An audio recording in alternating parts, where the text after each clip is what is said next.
Posting cut ചെയ്തിട്ട് video എടുക്കുന്നവരുടെ നമ്മൾ നിർത്തി. കാരണം എന്താ നല്ല ശീലമല്ല മാത്രമല്ല പ്രൊഫഷൻ ഗ്രേറ്റർ ദാൻ പാഷനാണല്ലോ നമ്മൾ അന്ന്. ഇപ്പോൾ നമ്മളിവിടെ ഫ്രീ ടൈമാണ് ഹോസ്പിറ്റലിൽ. അപ്പോൾ അതുകൊണ്ട് നമ്മൾ കുറച്ച് പ്രൊഡക്റ്റീവായിട്ട് എന്തെങ്കിലും കാര്യങ്ങൾ ചെയ്യാൻ ഉദ്ദേശിച്ചു. നമ്മളിപ്പോൾ പോസ്റ്റിങ്ങിലായതുകൊണ്ട് തന്നെ ഇവിടുത്തെ എന്തുണ്ടാവും, ഇവിടുത്തെ സൗണ്ട് ക്വാളിറ്റി കുറച്ച് പ്രശ്നമായിരിക്കും. പക്ഷേ നമ്മളുടെ ഫോളോവേഴ്സ് എന്ന് പറഞ്ഞു കഴിഞ്ഞാൽ എല്ലാ സാഹചര്യങ്ങളിലൂടെയും തരണം ചെയ്ത് വരാനുള്ളൊരു ഇതെങ്ങനെയാണെന്ന് വെച്ച് കഴിഞ്ഞാൽ ജീവിതം ഫുൾ ഓഫ് ഡിസ്ട്രാക്ഷനാണ്. നമ്മൾ ഡിസ്ട്രാക്ഷൻ്റെ അടിയിലും കാര്യങ്ങൾ ചെയ്യുന്നു എന്നുള്ളതാണ് നമ്മൾ ഇതിലൂടെ അർത്ഥമാക്കുന്നത്. എന്താ പ്രശ്നം വെച്ചാൽ നമ്മൾ ഒരുപാട് ആലോചിച്ചൊരു കാര്യം ചെയ്യണം എന്ന് വിചാരിച്ചു കഴിഞ്ഞാൽ മിക്കവാറും അത് നടക്കില്ല. കാരണം നമ്മളിങ്ങനെ ആലോചിച്ച് അതിൻ്റെ നെഗറ്റീവ്സിനെ കുറിച്ചിട്ടായിരിക്കും നമ്മളെ ചിന്താഗതി മുഴുവൻ. ഇനി ഇല്ലല്ല അപ്പോഴെല്ലാം പഴയ കാശ് കൊടുക്കണം.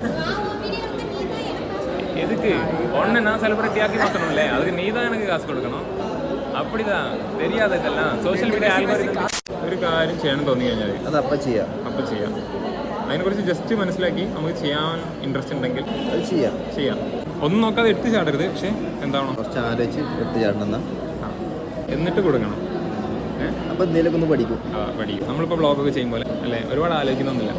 അതുകൊണ്ടാണ് നമുക്ക് സബ്സ്ക്രൈബേഴ്സ് കൂടാത്തതെന്നുള്ളൊരു ടോക്ക് ഉണ്ട് മൊത്തത്തിൽ. പക്ഷെ എന്നാലും അത് നമ്മൾ ഓവറായിട്ട് ചിന്തിക്കരുത്, തീരെ ചിന്തിക്കാതിരിക്കരുത്.